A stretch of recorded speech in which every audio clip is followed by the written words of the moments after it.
She had always felt the weight of unspoken rules in her family, the kind that whispered in hallways and lingered at the edge of every conversation. But nothing could have prepared her for the revelation that would shatter the fragile illusion of normalcy. When the test confirmed what she had only dared to suspect, the world she knew cracked. She was pregnant, and the father was her own cousin. The air in the house grew thick with tension, and eyes that once held warmth now darted nervously, avoiding the truth no one dared speak aloud. Every whispered word carried an unspoken threat, every glance a silent demand for compliance. Rumors began to slither through the town like smoke through a cracked chimney, reaching ears that were not meant to hear them, leaving her feeling hunted even within her own home.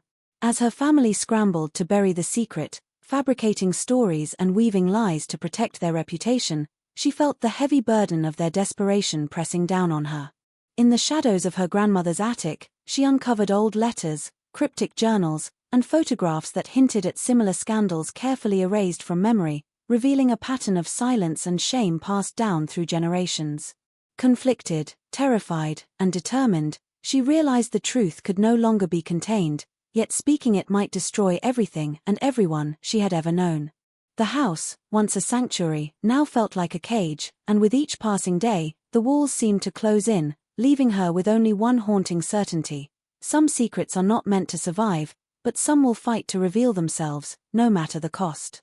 The moment she discovered she was pregnant was nothing short of shattering, though in hindsight, the signs had been quietly accumulating, whispering a truth she was too afraid to confront.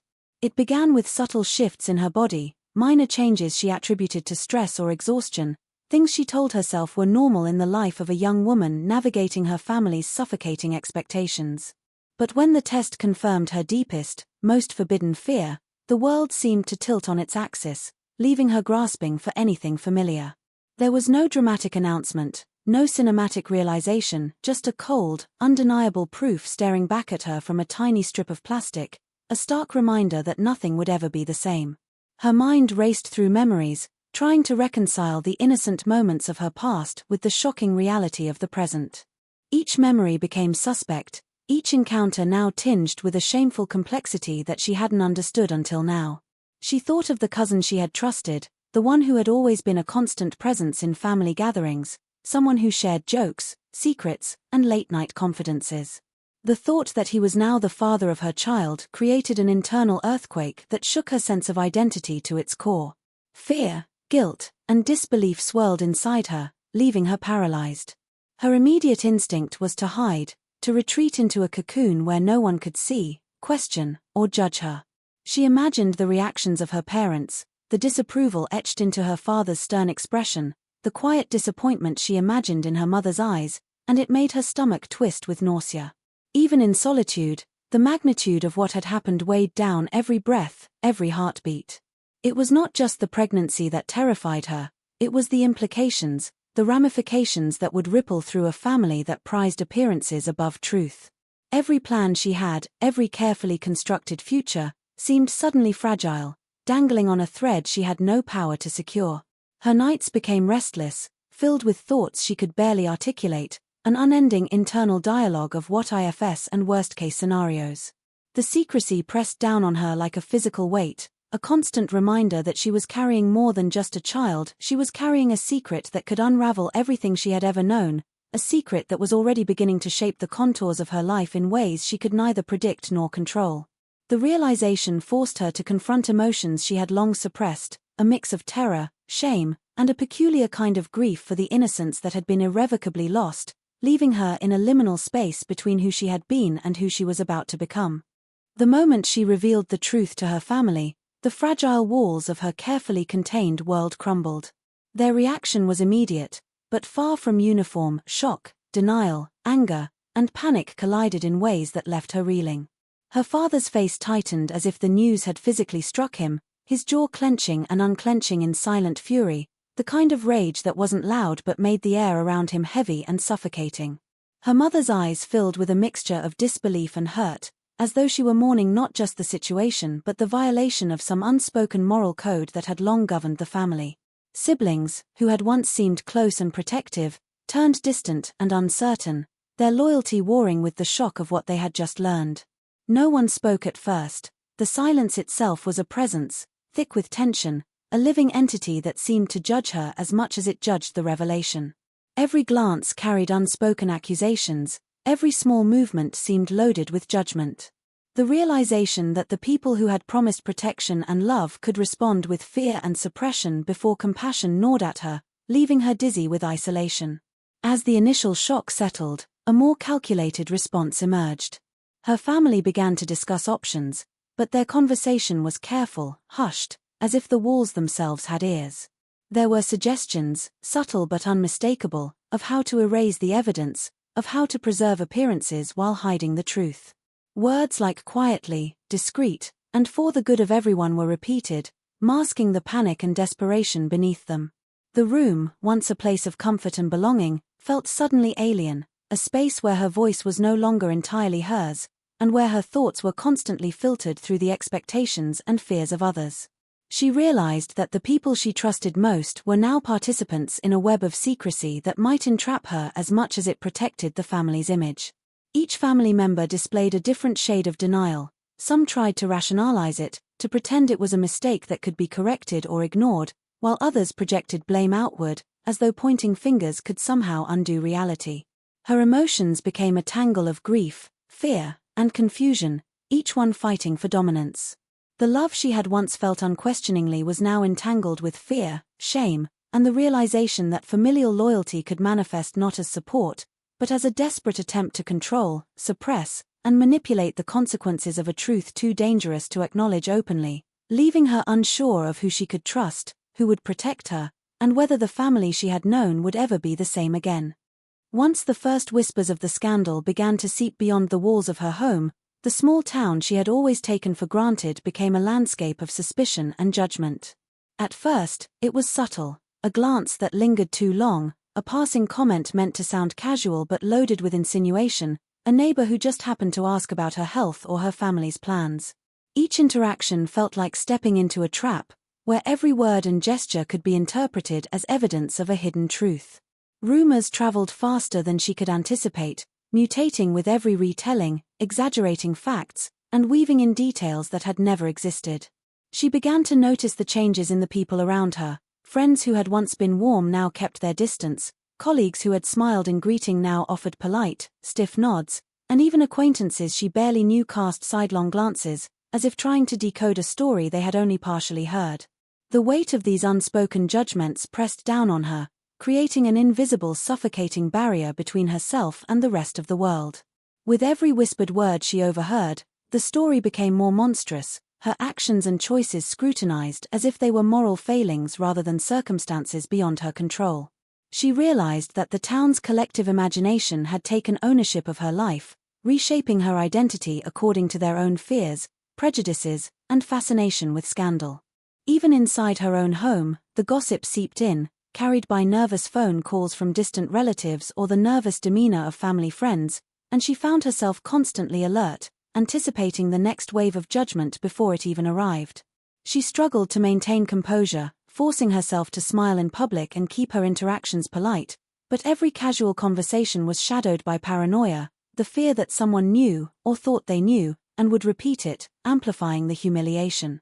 Nights became restless as she imagined the whispers multiplying, echoing through the town like an unstoppable tide, reshaping how everyone saw her and her family. The isolation deepened, not because people turned away entirely, but because she could no longer trust the authenticity of anyone's words or gestures. She felt as if she were performing in a play with no script, forced to react to an audience that had already decided the ending.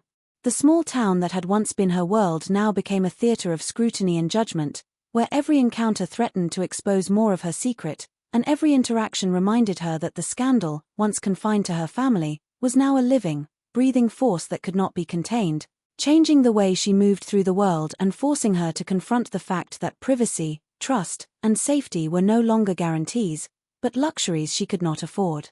As the whispers grew louder, the pressure from her own family became unbearable, a suffocating force that left her little room to breathe or think freely. What had once been subtle hints of concern now transformed into direct, almost coercive demands for silence. Her parents, her aunts, uncles, and even some cousins began to assemble around her like a storm, each carrying a different weapon of persuasion: fear, guilt, manipulation, and veiled threats. At first, they spoke in careful, hushed tones, framing their warnings as concern for her well-being, insisting that the truth must remain hidden for everyone's sake. But beneath the veneer of care lay something darker, a collective insistence that her life, her choices, and even her body were not entirely her own, but instruments to be used in preserving the family's reputation. The casual words of caution were punctuated with sharper ones, reminders of social consequences, references to friends or neighbors who might hear, and implications that the wrong action could ruin not just her life but everyone connected to her. Each meeting, each conversation, seemed designed to close off options, leaving her trapped in a web of obligation, fear, and secrecy. She could feel the weight of their judgment pressing into her chest, constricting her lungs, making it almost impossible to breathe freely. At night, she would lie awake, the walls of her room seeming to shrink around her, haunted by the echo of statements carefully chosen to intimidate rather than comfort. They threatened more subtly than outright cruelty. There were veiled references to mistakes that could be corrected, mentions of relocation, hints that friends could disappear from her life, and even reminders that some family histories were best left buried. Each suggestion carried a silent but unmistakable menace, a message that any attempt to defy them would have consequences beyond her imagination. It was a relentless pressure, invisible but tangible, shaping her decisions and constraining her thoughts. She felt caught between her desire to speak the truth and the overpowering force of those who demanded she remain silent, the moral compass of her conscience clashing violently with the heavy hand of familial authority. Her inner world became a battlefield of fear, resentment, and desperation, with no safe refuge to retreat to. Every plan she tried to make, every step she contemplated toward independence or disclosure, was immediately met with resistance, leaving her unsure if courage alone would ever be enough to survive the relentless psychological siege imposed by the very people who were supposed to protect her, forcing her to realize that sometimes the closest bonds could also be the most suffocating, and the most dangerous. In the midst of the pressure and suffocating secrecy, she began to uncover fragments of her family's hidden past, pieces of a history deliberately buried beneath polite smiles and polite silences. It started with old photographs tucked away in dusty boxes, the edges yellowed and fragile, showing faces that were familiar yet hauntingly strange in their expressions. She noticed subtle patterns: couples who never spoke of certain relatives, children who had disappeared from public view with no explanation, and letters that were abruptly ended or deliberately vague. Each discovery was a puzzle piece that slowly formed a picture of repeated secrecy, a pattern of scandals carefully erased from memory so the family could maintain a facade of normalcy. Diaries and journals, hidden away in drawers she had been told never to touch, revealed coded entries and cryptic warnings, suggesting that the kind of betrayal and shame she now faced had touched previous generations as well. There were hushed references to cousins, siblings, and even distant relatives whose indiscretions had been swept under rugs, their consequences quietly managed so that no one outside the family would ever learn of them.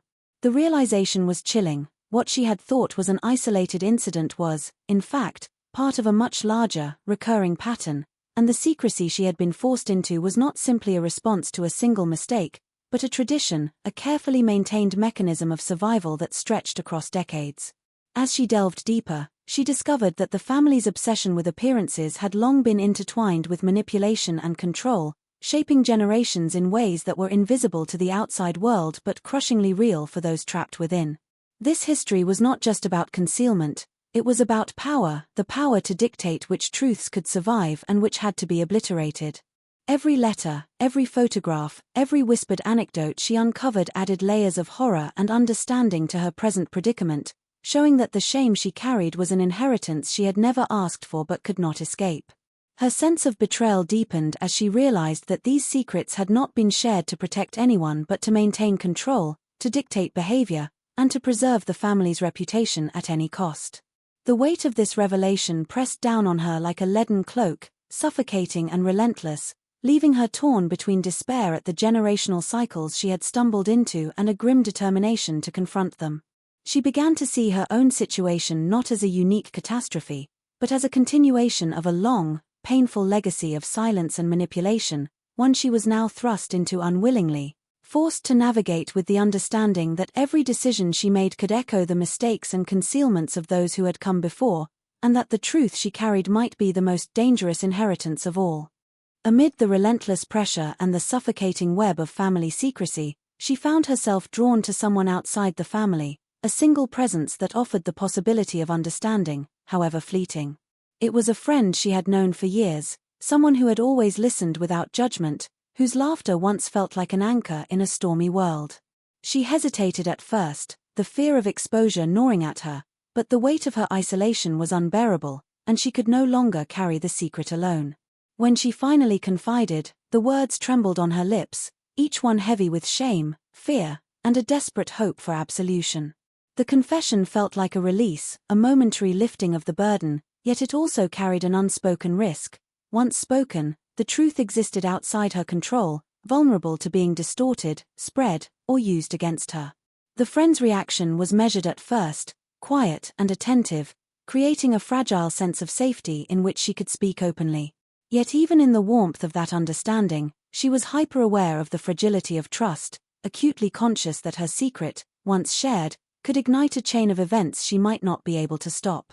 The conversations stretched into nights, whispered in hushed tones in corners where prying eyes and ears could not reach, yet each disclosure left her heart pounding, a constant reminder that even confidants could not guarantee protection.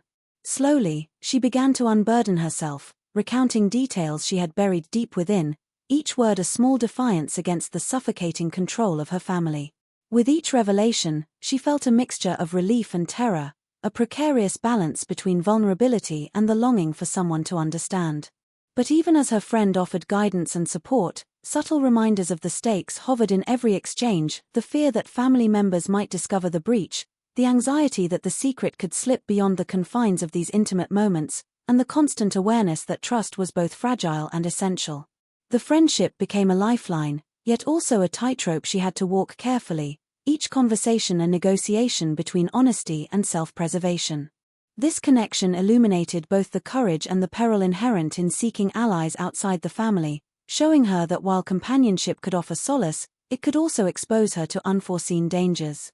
In navigating this delicate balance, she began to understand the complexity of secrecy, loyalty, and human connection, realizing that every choice to confide carried consequences far beyond the immediate relief of being heard, and that even the safest confidant could not shield her entirely from the relentless pressures that surrounded her, leaving her constantly poised on the edge of revelation and ruin. As the pressure from her family intensified, the strategies to contain the scandal grew darker, more calculated, and almost suffocating in their precision. What had once been subtle warnings and emotional manipulation escalated into outright schemes designed to control every aspect of her life and prevent the truth from surfacing. They spoke in hushed tones of solutions that skirted the edges of morality, measures that were framed as protection but carried a chilling undertone of coercion. Suggestions were made to relocate her temporarily, to create a narrative that would explain her absence, or to have her quietly marry someone suitable to obscure the origins of the pregnancy. Every step was meticulously calculated to avoid detection, as though the truth were a contagious disease that could destroy not only her life but the family's carefully constructed image. The manipulation extended to those around her as well. Friends, distant relatives, and neighbors were subtly encouraged to reinforce the narrative the family wanted to project, to keep questions at bay and prevent anyone from stumbling onto the secret. She realized that the very people who were supposed to nurture and protect her were now orchestrating her movements and choices, treating her as a vessel for reputation management rather than a human being with agency. At times, the strategies veered into intimidation. Hints were dropped about the consequences of speaking out, stories of distant relatives who had learned the hard way to remain silent, and references to potential shame or disgrace if she defied the plan. The air was thick with unspoken threats, a pervasive sense that any act of defiance would be met with swift and unforgiving retaliation. As she tried to assert her own will, even in small ways, she encountered a wall of resistance so rigid that it left her breathless with frustration and fear. The measures taken were not just about hiding the pregnancy, they were about exerting control, about ensuring that every ripple of scandal was contained, every variable managed. She began to notice the lengths her family would go to preserve their narrative, from orchestrating interactions with outsiders to controlling the smallest details of her daily life, as if each action were a piece of an elaborate puzzle meant to conceal the truth. The relentless manipulation wore on her, a constant reminder that she was trapped within a labyrinth of secrecy where her choices were no longer entirely her own.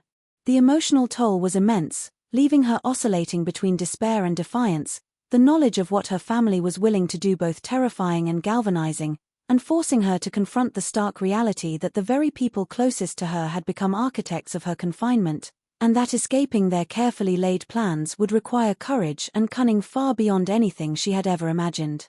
The moral conflict she faced became an almost unbearable weight, pressing on her from every direction and leaving her mind in constant turmoil. On one side was the undeniable truth of her situation, a reality she could neither ignore nor undo, and the instinct to finally confront it openly, to reclaim some measure of control over her own life. On the other side were the expectations, fears, and manipulations of her family, a looming presence that insisted the truth must remain buried for the sake of appearances, for the supposed good of everyone involved. Every decision became a test of conscience, a delicate balance between self-preservation and integrity, and the constant friction between these forces left her feeling exhausted, both mentally and physically. She questioned herself relentlessly, turning over every thought, every feeling, trying to discern what was right and what was expected. The shame she carried was not just her own, it had been layered upon her by generations of secrecy, by a family history that treated scandal as a contagion to be suppressed at all costs. Each attempt to reconcile her desires with her obligations was met with a new wave of doubt, as if the very act of thinking about defiance carried a moral cost. Her nights were sleepless, haunted by visions of what could happen if the truth came to light, how friends, neighbors, and the town at large would react, how her family would fracture under the weight of exposure, and whether she herself could withstand the fallout. At the same time, a simmering anger began to take root, directed not only at the cousin who had betrayed her trust but also at the family that sought to manipulate and control her response, denying her the agency to make her own choices.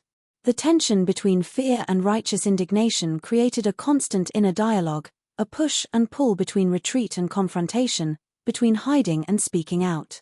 She found herself imagining different paths, weighing potential consequences, and wondering if there was any way to navigate the situation without devastating everyone she loved. Yet even as the uncertainty gnawed at her, there was a growing realization that remaining silent might be a betrayal of herself, that the cost of compliance could be the erasure of her own identity and autonomy. The struggle was relentless, a labyrinth of emotional, ethical, and practical dilemmas in which every choice carried weighty consequences. Each day, the moral conflict deepened, forcing her to confront uncomfortable truths about loyalty, guilt, and courage, and to question whether her own sense of right and wrong could withstand the suffocating pressures imposed by those who claimed to know what was best, leaving her suspended in a space where action and inaction were equally dangerous, and every decision demanded the ultimate test of conscience and resolve. The tension within the family reached a breaking point as the hidden dynamics, long suppressed, began to surface with an intensity that threatened to tear everything apart. Each member carried their own version of the truth, their own fears and agendas, and when those collided, the carefully maintained facade of control began to crumble. Conversations that were once polite and controlled turned sharp and accusatory, with words dripping suspicion and resentment, exposing the fragility of relationships that had always seemed unshakable.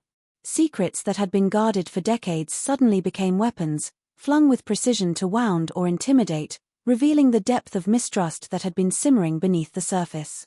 She watched in silent horror as alliances formed and dissolved in real time, family members maneuvering to protect themselves or to manipulate the narrative to their advantage, the air thick with unspoken threats and veiled insinuations. The cousin, whose actions had ignited the scandal, became both a focal point of blame and a pawn in the larger struggle for control, his own guilt and fear feeding into the escalating chaos.